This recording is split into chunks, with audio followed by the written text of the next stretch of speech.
ਵਾਹਿਗੁਰੂ ਜੀ ਕਾ ਖਾਲਸਾ ਵਾਹਿਗੁਰੂ ਜੀ ਕੀ ਫਤਿਹ। ਜਿਵੇਂ ਕਿ ਗੁਰਮਤਿ ਦਾ ਫਰਮਾਨ ਹੈ, ਕੋਟ ਮਦੇ ਕੋ ਬਿਰਲਾ ਸੇਵਕ ਹੋਰ ਸਗਲੇ ਵਿਵਹਾਰੀ। ਕਰੋੜਾਂ ਦੇ ਵਿੱਚੋਂ ਕੋਈ ਬਿਰਲਾ ਹੀ ਸੇਵਕ ਹੁੰਦਾ ਹੈ, ਬਾਕੀ ਤਾਂ ਸਾਰੇ ਜਿਹੜੇ ਆ ਉਹ ਪਰਮੇਸ਼ਰ ਦਾ ਨਾਮ ਕੇਵਲ ਤਾਂ ਕੇਵਲ ਕਿਸੇ ਸਵਾਰਥ ਲਈ, ਕਿਸੇ ਕਾਰਜ ਵਾਸਤੇ ਹੀ ਕਰਦੇ ਆ। ਆਮ ਤੌਰ 'ਤੇ ਅਸੀਂ ਸੰਸਾਰ ਦੇ ਵਿੱਚ ਦੇਖਦੇ ਹਾਂ ਕਿ ਪਰਮੇਸ਼ਰ ਦੇ ਪਿਆਰੇ ਨਾਲ ਕੋਈ ਬਿਰਲਾ ਹੀ ਹੁੰਦਾ ਹੈ। ਜਿਹੜਾ ਬਿਰਲਾ ਹੁੰਦਾ ਹੈ ਉਸ ਦੇ ਅੰਦਰ ਦਾ ਜੋ ਫਰਨਾ ਹੁੰਦਾ, ਜੋ ਇੱਛਾ ਹੁੰਦੀ, ਕਾਮਨਾ ਹੁੰਦੀ ਆ, ਉਸ ਨੂੰ ਪਰਮੇਸ਼ਰ ਤਤਕਾਲ ਪੂਰਾ ਵੀ ਕਰ ਦਿੰਦਾ ਹੈਗਾ। ਪਰ ਕਿਉਂਕਿ ਜਿਹੜੇ ਸੰਸਾਰੀ ਲੋਕੀ ਕਾਮਨਾ ਵਾਲੇ ਹੁੰਦੇ ਆ, ਇਹਨਾਂ ਦੀ ਤ੍ਰਿਸ਼ਨਾ ਜਿਹੜੀ ਆ ਉਹ ਵੀ ਪੂਰੀ ਹੁੰਦੀ ਆ, ਲੇਕਿਨ ਉਹ ਹੁੰਦੀ ਆ ਉਹਨਾਂ ਦੇ ਸੇਵਾ ਕਰਨ 'ਤੇ, ਭਜਨ ਕਰਨ 'ਤੇ, ਸਿਮਰਨ ਕਰਨ 'ਤੇ। ਕਿਉਂਕਿ ਉਹਨਾਂ ਦੀ ਜਦ ਤੱਕ ਭਜਨ ਸਿਮਰਨ ਦੇ ਵਿੱਚ ਉਨੀ ਤਪੱਸਿਆ ਨਹੀਂ ਬਣਦੀ ਜਿੰਨੀ ਕਾਰਜ ਦੀ ਸਫਲਤਾ ਵਾਸਤੇ ਜ਼ਰੂਰੀ ਆ, ਤਦ ਤੱਕ ਉਹ ਕਾਰਜ ਅਧੂਰਾ ਰਹਿੰਦਾ ਹੈ। ਅਤੇ ਜਦੋਂ ਉਹ ਜਿਹੜੀ ਤਪੱਸਿਆ, ਕਾਰਜ, ਸੇਵਾ ਜਿਹੜੀ ਆ ਉਹ ਕਾਰਜ ਦੇ ਨਾਲ ਪੂਰੀ ਹੋ ਜਾਵੇ ਤਾਂ ਫਿਰ ਉਸ ਦੀ ਜਿਹੜੀ ਮਨੋਕਾਮਨਾ ਹੁੰਦੀ ਉਹਨੂੰ ਭਾਗ ਲੱਗ ਜਾਂਦੇ ਆ। ਜਿਵੇਂ ਗੁਰਬਾਣੀ ਦਾ ਫਰਮਾਨ ਹੈ ਕਿ ਸੇਵਾ ਥੋੜ੍ਹੀ ਮੰਗਣ ਬਹੁਤਾ। ਸੇਵਾ ਥੋੜ੍ਹੀ ਆ ਲੇਕਿਨ ਇੱਛਾ ਵੱਡੀ ਹੁੰਦੀ ਆ, ਅਤੇ ਇਸ ਕਰਕੇ ਅਗਰ ਵੱਡੀ ਇੱਛਾ ਤਾਂ ਫਿਰ ਵੱਡੀ ਸੇਵਾ ਦੀ ਜ਼ਰੂਰਤ ਹੈਗੀ ਆ।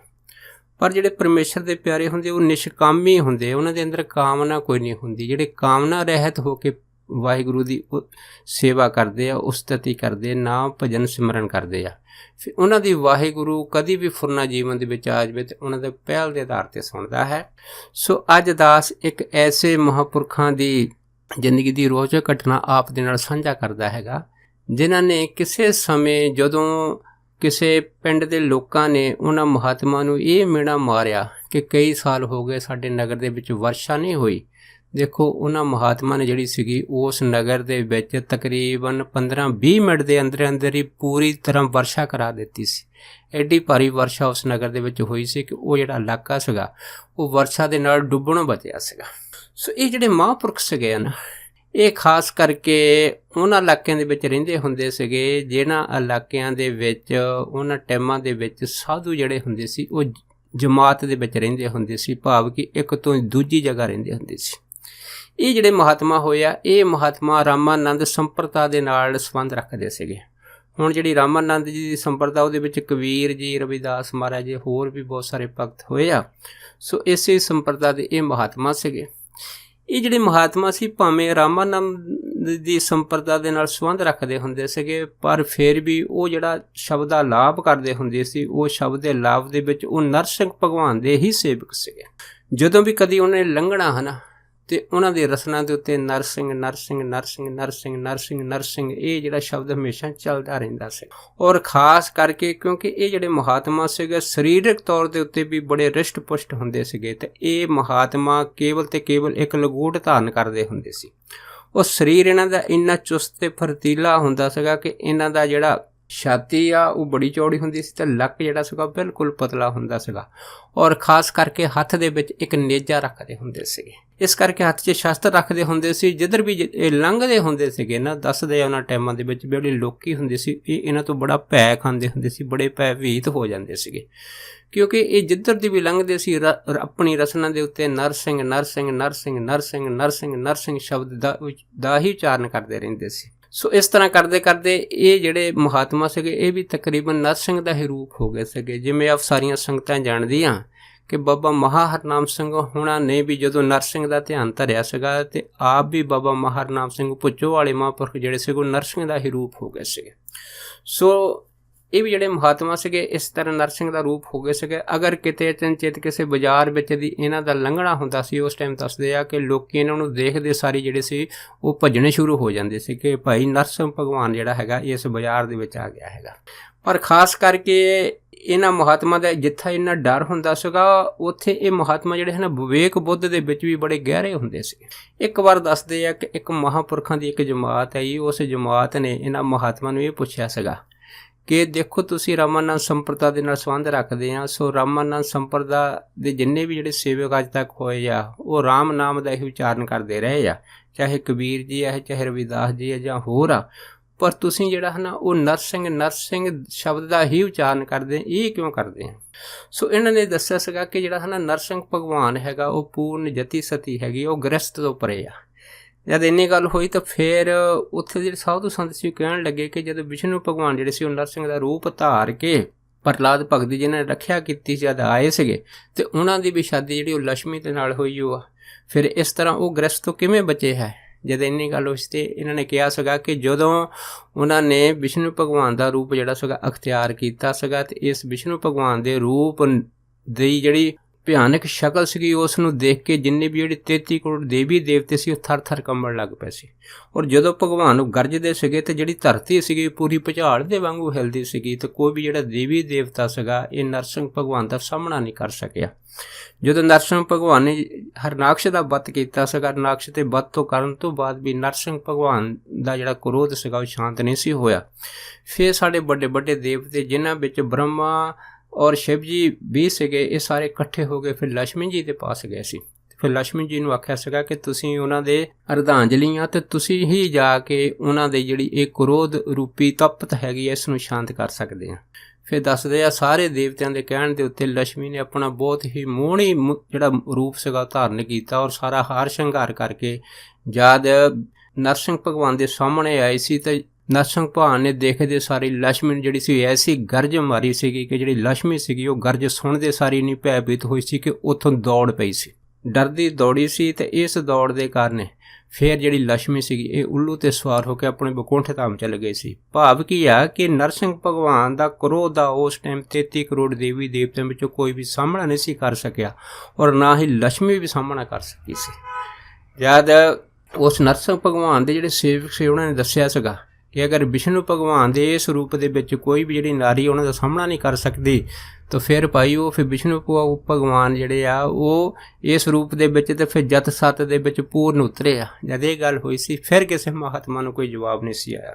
ਪਰ ਇੱਕ ਵਾਰ ਦੱਸਦੇ ਕਿ ਇੱਕ ਉੱਚ ਕੋਟੀ ਦੇ ਮਹਾਤਮਾ ਨੇ ਉਹਨਾਂ ਨੂੰ ਦੱਸਿਆ ਸੀਗਾ ਕਿ ਤੁਸੀਂ ਨਰਸਿੰਘ ਦਾ ਨਾਮ ਜਪਦੇ ਆ ਤੇ ਤੁਸੀਂ ਸਾਨੂੰ ਇਹ ਦੱਸੋ ਕਿ ਤੁਸੀਂ ਹਰ ਟਾਈਮ ਹੱਥ ਦੇ ਵਿੱਚ ਇਹ ਸ਼ਾਸਤਰ ਵੱਡਾ ਜਿਹੜਾ ਵਰਸ਼ਾ ਹੈਗਾ ਕਿਉਂ ਰੱਖਦੇ ਆ। ਜਦ ਇੰਨੀ ਗੱਲ ਹੋਈ ਸੀ ਤਾਂ ਫਿਰ ਉਹ ਕਹਿਣ ਲੱਗੇ ਸੀ ਕਿ ਇਹ ਜਿਹੜਾ ਵਰਸ਼ਾ ਹੈਗਾ ਇਹ ਮੈਂ ਕੇਵਲ ਤੇ ਕੇਵਲ ਆਪਣੇ ਬਕਾਰਾਂ ਨੂੰ ਮਾਰਨ ਵਾਸਤੇ ਰੱਖਦਾ ਹੈਗਾ। ਔਰ ਇਹ ਜਿਹੜੇ ਮਹਾਤਮਾ ਸੀਗੇ ਹਰ ਰੋਜ਼ ਜਿਹੜਾ ਆਪਣਾ ਵਰਸ਼ਾ ਸੀਗਾ ਉਹ ਰੋਜ਼ ਹੀ ਤੇਜ਼ ਕਰਦੇ ਰਹਿੰਦੇ ਸੀ ਕਿਉਂਕਿ ਵਰਸ਼ਾ ਲੋਹੇ ਦਾ ਸੀ। ਰੋਜ਼ਾਨਾ ਉਹ ਤੋਂ ਜੰਗਾਲ ਲਾ ਕੇ ਹਮੇਸ਼ਾ ਇਸ ਨੂੰ ਚਮਕਾ ਕੇ ਰੱਖਦੇ ਹੁੰਦੇ ਸੀ। ਸੋ ਇਹਨਾਂ ਦਾ ਕਹਿਣ ਦਾ ਇਹ ਮਤਲਬ ਸੀਗਾ ਕਿ ਜਿਹੜੇ ਸਾਡੇ ਬਕਾਰ ਵਾ ਅੰਦਰ ਉਹ ਹਰੇਕ ਵਾਰੀ ਨਵੇਂ ਰੂਪ ਅਖਤਿਆਰ ਕਰਕੇ ਸਾਡੇ ਸਾਹਮਣੇ ਆ ਜਾਂਦੇ ਆ ਤੇ ਸਾਡੇ ਮਨ ਨੂੰ ਜੰਗਾਲ ਲੱਗ ਜਾਂਦਾ ਤੇ ਇਸ ਕਰਕੇ ਇਸ ਜੰਗਾਲ ਨੂੰ ਲਾਉਣ ਵਾਸਤੇ ਕਹਿੰਦੇ ਮੈਂ ਆਪਣੇ ਹੱਥ ਦੇ ਵਿੱਚ ਗਿਆਨ ਰੂਪੀ ਵਰਸ਼ਾ ਜਿਹੜਾ ਹਮੇਸ਼ਾ ਰੱਖਦਾ ਹੈਗਾ। ਸੋ ਇੱਕ ਵਾਰ ਇਹ ਜਿਹੜੇ ਮਹਾਤਮਾ ਸੀਗੇ ਜਦ ਇੱਕ ਵਾਰ ਕਿਸੇ ਜਮਾਤ ਦੇ ਨਾਲ ਇਹ ਰਾਜਸਥਾਨ ਦੇ ਇਲਾਕੇ 'ਚ ਪਹੁੰਚੇ ਸੀਗੇ ਤਾਂ ਆਪ ਸੰਗਤਾਂ ਜਾਣਦੀਆਂ ਕਿ ਕੋਈ ਸਮਾਂ ਸੀਗਾ ਜਿਹੜੇ ਹਿੰਦੁਸਤਾਨ ਦੇ ਸਾਰੇ ਸਾਧੂ ਮਹਾਤਮਾ ਹੁੰਦੇ ਸੀ ਉਹ ਕੋਈ ਕਿਸੇ ਖਾਸ ਆਸ਼ਰਮ ਦੇ ਵਿੱਚ ਨਹੀਂ ਸੀ ਰੁਕਦੇ ਹੁੰਦੇ। ਇਹ ਜਿਹੜੇ ਸਾਧੂ ਹੁੰਦੇ ਸੀ ਇਹਨਾਂ ਦੀ ਇੱਕ ਜਮਾਤ ਹੁੰਦੀ ਸੀ। ਇਹ ਸਾਧੂ ਜਿਹੜੇ ਇੱਕ ਥਾਂ ਤੋਂ ਦੂਜੀ ਥਾਂ ਜਿਹੜੇ ਸੀ ਹਮੇਸ਼ਾ ਹੀ ਇਹ ਆਪਣੀ ਯਾਤਰਾ ਜਿਹੜੀ ਕਰਦੇ ਰਹਿੰਦੇ ਸੀ। ਹਾਂ ਜਿਸ ਜਗ੍ਹਾ 'ਤੇ ਵੀ ਜਾਂਦੇ ਸੀਗੇ ਉੱਥੇ ਫਿਰ ਸੰਗਤਾਂ ਦੇ ਪ੍ਰੇਮ ਦੇ ਅਨੁਸਾਰ ਕਦੀ ਮਹੀਨਾ ਕਦੀ 2 ਕਦੀ 4 ਮਹੀਨੇ ਵੀ ਰੁਕ ਜਾਂਦੇ ਸੀਗੇ ਪਰ ਉਸ ਤੋਂ ਬਾਅਦ ਫਿਰ ਇਹ ਅੱਗੇ ਚਲੇ ਜਾਂਦੇ ਸੀ। ਇਸ ਕਰਕੇ ਜਿਹੜਾ ਪੂਰਾ ਭਾਰਤ ਵਰਸ਼ ਸੀਗਾ ਉਹਦੇ ਭਾਰਤ ਵਰਸ਼ ਦੇ ਲੋਕਾਂ ਦੇ ਉੱਤੇ ਧਰਮ ਦਾ ਜਿਹੜਾ ਸੀਗਾ ਬਹੁਤ ਜ਼ਿਆਦਾ ਪ੍ਰਭਾਵ ਹੁੰਦਾ ਸੀਗਾ। ਇਸ ਤਰ੍ਹਾਂ ਇਹ ਜਿਹੜੇ ਨਰਸਿੰਘ ਭਗਵਾਨ ਵਾਲੇ ਸੇਵਕ ਸੀਗੇ ਜਦ ਇਹ ਰਾਜਸਥਾਨ ਦੀ ਧਰਤੀ ਦੇ ਉੱਤੇ ਆਪਣੀ ਜਮਾਤ ਨਾਲ ਗਏ ਸੀ ਜਦ ਇਸ ਇਲਾਕੇ 'ਚ ਪਹੁੰਚੇ ਸੀ ਤਾਂ ਉਸ ਇਲਾਕੇ ਦੀ ਸੰਗਤ ਨੂੰ ਜਦ ਇਹਨਾਂ ਮਹਾਤਮਾ ਨੇ ਜਿਹੜੇ ਸੀਗਾ ਉਹ ਸੇਵਾ ਕਰਨ ਵਾਸਤੇ ਜਿਹੜੀ ਸੀ ਥੋੜ੍ਹੀ ਅਰਜ਼ੋਈ ਕੀਤੀ ਸੀ। ਉਹ ਸੰਗਤ ਨੇ ਕਿਹਾ ਸੀਗਾ ਕਿ ਅਸੀਂ ਤੁਹਾਡੀ ਸੇਵਾ ਕੀ ਕਰੀਏ ਕਿਉਂਕਿ ਸਾਡੇ ਇਲਾਕੇ ਵਿੱਚ ਤਾਂ ਕਈ ਸਾਲ ਹੋ ਗਏ ਬਾਰਿਸ਼ ਨਹੀਂ ਪਈ ਤੇ ਇਸ ਕਰਕੇ ਸਾਡੇ ਇਲਾਕੇ ਦੇ ਵਿੱਚ ਅੰਨ ਜਿਹੜਾ ਹੈਗਾ ਉਹ ਕਈਆਂ ਚਿਰਾਂ ਤੋਂ ਪੈਦਾ ਨਹੀਂ ਹੋਇਆ। ਇਸ ਕਰਕੇ ਬਹੁਤ ਸਾਰੇ ਲੋਕੀ ਆ ਉਹ ਇਹ ਇਲਾਕਾ ਛੱਡ ਕੇ ਦੂਰ ਦਰਾਡੇ ਚਲੇ ਗਏ ਆ ਤੇ ਅਗਰ ਸਾਡੇ ਬਾਰਿਸ਼ ਨਹੀਂ ਹੋਈ ਤਾਂ ਫਿਰ ਅਸੀਂ ਆਪ ਤਾਂ ਭੁੱਖੇ ਮਾਰੇ ਤੇ ਤੁਹਾਨੂੰ ਪ੍ਰਸ਼ਾਦਾ ਪਾਣੀ ਤੁਹਾਡੇ ਲੰਗਰ ਦੇ ਭੰਡਾਰੇ ਦਾ ਕਿਸ ਤਰ੍ਹਾਂ ਇੰਤਜ਼ਾਮ ਕਰ ਸਕਦੇ ਹਾਂ। ਜਦ ਇਹ ਜਿਹੜੀ ਸੀ ਸਾਰੀ ਗੱਲਬਾਤ ਰਾਜਸਥਾਨ ਦੇ ਲੋਕਾਂ ਨੇ ਉਸ ਮਰਵਾੜ ਇਲਾਕੇ ਦੇ ਵਿੱਚ ਇਹ ਜਿਸ ਜਗ੍ਹਾ ਇਹ ਜਮਾਤ ਉਤਰੀ ਹੋਈ ਸੀ ਜਦ ਉੱਥੇ ਦੱਸੀ ਸੀ ਫਿਰ ਜਿਹੜੇ ਸਾਧੂ ਸੀਗੇ ਉਹ ਚੁੱਪ ਕਰ ਗਏ। ਫਿਰ ਉਹਨਾਂ ਲੋਕਾਂ ਨੇ ਇੱਥੋਂ ਤੱਕ ਸਾਧੂਆਂ ਨੂੰ ਵੀ ਕਹਿ ਦਿੱਤਾ ਸੀਗਾ ਕਿ ਜਾਂ ਤਾਂ ਫਿਰ ਤੁਸੀਂ ਵਾਰਿਸ਼ ਕਰਾ ਦਿਓ, ਅਗਰ ਤੁਸੀਂ ਵਾਰਿਸ਼ ਕਰਾ ਦੋਗੇ ਤਾਂ ਅਸੀਂ ਆਪਣੇ ਘਰ ਦੇ ਵਿੱਚ ਥੋੜ੍ਹਾ ਬਹੁਤਾ ਜਿਹੜਾ ਰੱਖਿਆ ਅੰਨ ਹੈਗਾ ਉਹ ਲਿਆ ਕੇ ਆਪ ਦੇ ਭੰਡਾਰੇ ਦੇ ਵਿੱਚ ਜ਼ਰੂਰ ਸੇਵਾ ਦੇ ਵਿੱਚ ਅਰਪਣ ਕਰ ਦਿਆਂਗੇ। ਅਗਰ ਬਾਰਿਸ਼ ਨਹੀਂ ਹੋਈ ਤਾਂ ਫਿਰ ਜਿਹੜੀ ਅਗਲੀ ਫਸਲ ਹੈ ਕਿਵੇਂ ਹੋਊਗੀ ਅਤੇ ਅਗਰ ਤੁਸੀਂ ਵਾਰਿਸ਼ ਕਰਾ ਸਕਦੇ ਆ ਤਾਂ ਫਿਰ ਠੀਕ ਹੈ, ਸਾਨੂੰ ਇਸ ਗੱਲ ਦੀ ਗਰੰਟੀ ਦਿਓ। ਜਦ ਇੰਨੀ ਗੱਲ ਹੋਈ ਸੀ ਉਸ ਜਮਾਤ ਦੇ ਜਿੰਨੇ ਵੀ ਜਿਹੜੇ ਸਾਧੂ ਮਹਾਤਮਾ ਸੀਗੇ ਸਾਰੇ ਨਿਰ ਉੱਤਰ ਹੋ ਗਏ ਸੀ। ਜਦ ਸਾਧੂ ਮਹਾਤਮਾ ਨਿਰਉੱਤਰ ਹੋ ਗਏ ਸੀਗੇ ਤੇ ਫਿਰ ਉਸ ਟਾਈਮ ਰਾਜਸਥਾਨ ਦੇ ਮਲਵਾੜ ਇਲਾਕੇ ਦੇ ਜਿਹੜੇ ਲੋਕੀ ਸੀ ਉਹਨਾਂ ਨੇ ਇਹਨਾਂ ਮਹਾਤਮਾ ਨੂੰ ਇਹ ਵੀ ਤਾਨਾ ਮਾਰ ਦਿੱਤਾ ਸੀਗਾ ਕਿ ਅਗਰ ਤੁਸੀਂ ਮੀਂਹ ਨਹੀਂ ਪਵਾ ਸਕਦੇ ਤਾਂ ਫਿਰ ਤੁਹਾਡੇ ਤੇ ਸਾਡੇ ਵਿੱਚ ਕੀ ਫਰਕ ਹੋਇਆ। ਤੁਸੀਂ ਆਪਣੇ ਆਪ ਨੂੰ ਸਾਧੂ ਕਹਾਉਂਦੇ ਆ ਪਰ ਤੁਸੀਂ ਸਾਧ ਹੋਣ ਦੇ ਬਾਵਜੂਦ ਵੀ ਸਾਡੇ ਇਲਾਕੇ ਵਿੱਚ ਵਰਸ਼ਾ ਨਹੀਂ ਕਰਾ ਸਕਦੇ। ਜਦ ਇੰਨੀ ਗੱਲ ਹੋਈ ਸੀ ਜਿਹੜੇ ਸਾਧ ਸੀਗੇ ਉਹ ਪੂਰੀ ਤਰ੍ਹਾਂ ਚੁੱਪ ਹੋ ਗਏ ਸੀਗੇ, ਪਰ ਇਹ ਜਿਹੜੇ ਨਰਸਿੰਘ ਭਗਵਾਨ ਦੇ ਸੇਵਕ ਸੀਗੇ ਇਹ ਉਸੇ ਟਾਈਮ ਵਰਸ਼ਾ ਲੈ ਕੇ ਉੱਠ ਕੇ ਕਹਿਣ ਲੱਗੇ, ਕਹਿੰਦੇ ਤੁਸੀਂ ਸਾਧਾਂ ਦੇ ਨਾਮ ਨੂੰ ਕਲੰਕਿਤ ਕਰਨ ਦੀ ਕੋਸ਼ਿਸ਼ ਕਰ ਰਹੇ ਆ ਅਤੇ ਅੱਜ ਮੈਂ ਤੁਹਾਡੇ ਸਾਹਮਣੇ ਤੁਹਾਡੇ ਇਸ ਇਲਾਕੇ ਦੇ ਵਿੱਚ ਮੀਂਹ ਪਵਾ ਕੇ ਹੀ ਰਹਾਂਗਾ ਤਾਂ ਜੋ ਜਿਹੜਾ ਹੈ ਨਾ ਸਾਧਾਂ ਦਾ ਨਾਮ ਹੈਗਾ ਚੋਲਾ ਹੈਗਾ ਇਹ ਭਾਰਤ ਵਰਸ਼ ਵਿੱਚ ਕਦੀ ਕਲੰਕਿਤ ਨਾ ਹੋਵੇ। ਇਹ ਕਹਿੰਦੇ ਸਾਰੀ ਜਿਹੜੇ ਸੀਗੇ ਇਹ ਸੇਵਕ ਨਰਸਿੰਘ ਕਰਦੇ ਉੱਠ ਖੜੇ ਹੋਏ ਤਾਂ ਆਪਣੇ ਹੱਥ ਦੇ ਵਿੱਚ ਜਿਹੜਾ ਇਹਨਾਂ ਨੇ ਨੇਜਾ ਫੜਿਆ ਸੀਗਾ ਉਹ ਨੇਜਾ ਜਿਹੜਾ ਸੀ ਹਵਾ ਦੇ ਵਿੱਚ ਲਹਿਰਾਉਣਾ ਸ਼ੁਰੂ ਕਰ ਦਿੱਤਾ। ਜਦੋਂ ਹਵਾ 'ਚ ਲਹਿਰਾਉਣਾ ਸ਼ੁਰੂ ਕਰਤਾ ਤਾਂ ਆਕਾਸ਼ ਵੱਲ ਉੱਪਰ ਦੇਖ ਕੇ ਬੜੇ ਗਰਜ ਕੇ ਆਖਿਆ ਕਿ ਹੇ ਇੰਦਰ, ਮੈਂ ਤੈਨੂੰ ਉਦੇਸ਼ ਦਿੰਦਾ ਹੈਗਾ ਕਿ ਤੂੰ ਇਸ ਇਲਾਕੇ ਦੇ ਵਿੱਚ ਹੁਣੇ ਹੀ ਵਰਸ਼ਾ ਕਰੋ, ਵਰਸ਼ਾ ਵੀ ਐਸੀ ਕਰ ਕਿ ਇਹ ਲੋਕੀ ਜਿਹੜੇ ਆ ਨਾ ਸਦਾ ਵਾਸਤੇ ਤ੍ਰਿਪਤ ਹੋ ਜਾਣ। ਜਦ ਇੰਨੀ ਗੱਲ ਹੋਈ ਸੀ ਤਾਂ ਉਸ ਟਾਈਮ ਫਿਰ ਦੱਸਦੇ ਆ ਕਿ ਇਹ ਜਿਹੜੇ ਨਰਸਿੰਘ ਭਗਵਾਨ ਦੇ ਸੇਵਕ ਸੰਤ ਮਹਾਂਪੁਰਖ ਸੀਗੇ ਇਹ ਕਦੀ ਇੱਕ ਪਾਸੇ ਤੇ ਕਦੀ ਦੂਜੇ ਪਾਸੇ ਹਵਾ ਦੇ ਵਿੱਚ ਵਰਸ਼ਾ ਲੈ ਕੇ ਜਿਹੜੇ ਸੀਗੇ ਉਹ ਉੱਚੀ ਛਾਲਾਂ ਮਾਰਦੇ ਹੋਏ ਜਿਹੜੇ ਸੀਗੇ ਇਸ ਤਰ੍ਹਾਂ ਪ੍ਰਤੀਤ ਹੋ ਰਹੇ ਸੀ ਜਿਵੇਂ ਕਿਸੇ ਦੇ ਨਾਲ ਜੰਗ ਕਰਦੇ ਹੋਣ। ਔਰ ਇੱਥੋਂ ਤੱਕ ਇੰਦਰ ਨੂੰ ਲਲਕਾਰ ਕੇ ਕਹਿੰਦੇ ਸੀਗੇ ਕਿ ਅਗਰ ਤੂੰ 15-20 ਮਿੰਟ ਦੇ ਅੰਦਰ ਇਸ ਇਲਾਕੇ ਦੇ ਵਿੱਚ ਵਰਸ਼ਾ ਨਹੀਂ ਕੀਤੀ ਤਾਂ ਮੈਂ ਤੈਨੂੰ ਤੇਰੇ ਆਸਣ ਤੋਂ ਪੱਟ ਕੇ ਰੱਖ ਦਿਆਂਗਾ। ਜਦ ਇਸ ਤਰ੍ਹਾਂ ਇਹ ਮਹਾਤਮਾ ਜਿਹੜੇ ਸੀਗੇ ਇਹ ਇੰਦਰ ਨੂੰ ਲਲਕਾਰਦੇ ਹੋਏ ਗਰਜ ਕੇ ਜਿਹੜੇ ਸੀਗੇ ਇਸ ਤਰ੍ਹਾਂ ਕਰ ਰਹੇ ਸੀ। ਦੱਸਦੇ ਆ ਬਸ 5-7 ਮਿੰਟ ਦੇ ਵਿੱਚ ਹੀ ਫਿਰ ਆਕਾਸ਼ ਜਿਹਦੇ ਵਿੱਚ ਕਦੀ ਕਈਆਂ ਸਾਲਾਂ ਤੋਂ ਬਾਰਿਸ਼ ਦਾ ਕੋਈ ਨਾਮੋ ਨਿਸ਼ਾਨ ਨਹੀਂ ਸੀਗਾ ਉਸ ਆਕਾਸ਼ ਦੇ ਵਿੱਚ ਬੱਦਲ ਪਤਾ ਨਹੀਂ ਦੱਸਦੇ ਆ ਕਿਸ ਦਸ਼ਾ ਤੋਂ ਆ ਗਏ ਔਰ ਤਕਰੀਬਨ 20 ਮਿੰਟਾਂ ਦੇ ਅੰਦਰ ਇਸ ਇਲਾਕੇ ਦੇ ਵਿੱਚ ਇੰਨੀ ਭਾਰੀ ਵਰਸ਼ਾ ਹੋਣ ਲੱਗੀ ਕਿ ਇਹ ਵਰਸ਼ਾ ਜਿਹੜੀ ਸੀਗੀ ਇਹ ਰਿਕਾਰਡ ਤੋੜ ਮੇਵਾੜ ਇਲਾਕੇ ਦੇ ਵਿੱਚ ਹੋਈ ਸੀ ਉਹਨਾਂ ਟਾਈਮਾਂ ਦੇ ਵਿੱਚ। ਸੋ ਇਹ ਜਿਹੜੀ ਘਟਨਾ ਹੈਗੀ ਆ ਤਕਰੀਬਨ 1940 ਤੋਂ ਪਹਿਲਾਂ ਦੀ ਹੈਗੀ ਆ। ਸੋ ਉਸ ਇਲਾਕੇ ਦੀਆਂ ਸੰਗਤਾਂ ਨੂੰ ਪਤਾ ਹੈਗਾ ਕਿ ਇਹ ਜਿਹੜੇ ਨਰਸਿੰਘ ਭਗਵਾਨ ਦੇ ਸੇਵਕ ਸੀਗੇ ਕਿਵੇਂ ਇਹਨਾਂ ਨੇ ਗਰਜ ਕੇ ਜਿਹੜੀ ਸੀ ਉਹਨਾਂ ਟਾਈਮਾਂ ਦੇ ਵਿੱਚ ਐਡੀ ਭਾਰੀ ਵਰਸ਼ਾ ਮਰਵਾੜ ਦੇ ਇਲਾਕੇ 'ਚ ਕਰਾਈ ਸੀ। ਜਦ ਇਸ ਮੀਂਹ ਦੇ ਵਿੱਚ ਵਰਸ਼ਾ ਦੇ ਵਿੱਚ ਵੀ ਨੱਚ ਕੇ ਜਿਹੜਾ ਸੀਗਾ ਉਹ ਇੰਦਰ ਨੂੰ ਦੇਸ਼ ਵਰਸ਼ਾ ਦਾ ਦੇ ਰਹੇ ਸੀ ਕਿ ਹੋਰ ਮੀਂਹ ਪਾ, ਹੋਰ ਬਾਰਿਸ਼ ਕਰ। ਉਹ ਦੱਸਦੇ ਆ ਕਿ ਇੰਨੀ ਬਾਰਿਸ਼ ਹੋਈ ਸੀਗੀ ਕਿ ਜਿਹੜਾ ਇਲਾਕੇ ਦੇ ਮਲਵਾੜ ਦੇ ਲੋਕੀ ਸੀਗੇ ਉਹਨਾਂ ਦੇ ਘਰਾਂ ਦੇ ਵਿੱਚ ਪਾਣੀ ਵੀ ਜਿਹੜਾ ਸੀਗਾ ਉਹ ਹੋ ਗਿਆ ਸੀਗਾ ਅਤੇ ਬਹੁਤ ਸਾਰੇ ਜਿਹੜੇ ਘਰ ਸੀਗੇ ਉਹ ਵੀ ਰੁੜਨ ਦੇ ਕਿਨਾਰੇ 'ਤੇ ਆ ਗਿਆ ਜਿਵੇਂ ਕਹਿ ਲਓ ਕਿ ਜਿਵੇਂ ਪੂਰੀ ਹੜ੍ਹ ਦੀ ਸਥਿਤੀ ਬਣ ਗਈ ਹੋਵੇ।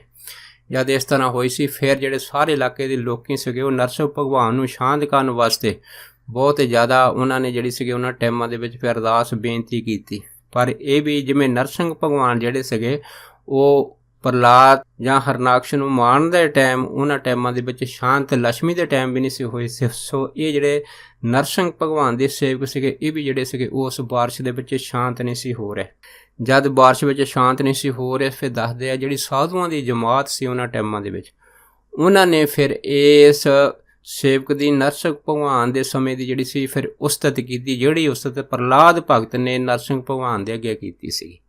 ਜਦੋਂ ਇਹ ਕਹਿੰਦੇ ਉਸਤਤ ਜਿਹੜੀ ਕੀਤੀ ਸੀਗੀ ਤਾਂ ਜਾ ਕੇ ਇਹਨਾਂ ਮਹਾਤਮਾ ਦਾ ਜਿਹੜਾ ਕ੍ਰੋਧ ਸੀਗਾ ਉਹ ਸ਼ਾਂਤ ਹੋਇਆ। ਫਿਰ ਜਾ ਕੇ ਐਡੀ ਜਿਹੜੀ ਮੋਹਲੇ ਪਰ ਵਰਖਾ ਅਸਮਾਨ ਦੇ ਵਿੱਚ ਹੋ ਰਹੀ ਸੀ ਔਰ ਬਿਜਲੀ ਚਮਕ ਰਹੀ ਸੀ ਔਰ ਬੱਦਲ ਜਿਹੜੇ ਸੀਗੇ ਐਡੀ ਜ਼ੋਰ ਦੀ ਗਰਜ ਰਹੇ ਸੀਗੇ। ਫਿਰ ਕਹਿੰਦੇ ਦੱਸਦੇ ਆ ਕਿ ਇਹ ਜਿਹੜੀ ਵਰਸ਼ਾ ਥੰਮੀ ਸੀਗੀ। ਫਿਰ ਜਾ ਕੇ ਮਲਵਾੜ ਦੇ ਲੋਕੀ ਜਿਹੜੇ ਸੀਗੇ ਇਸ ਬਹੁਤ ਸਾਰੇ ਪਾਣੀ ਦੀ ਮਾਰ ਤੋਂ ਬਚ ਸਕੇ ਸੀਗੇ।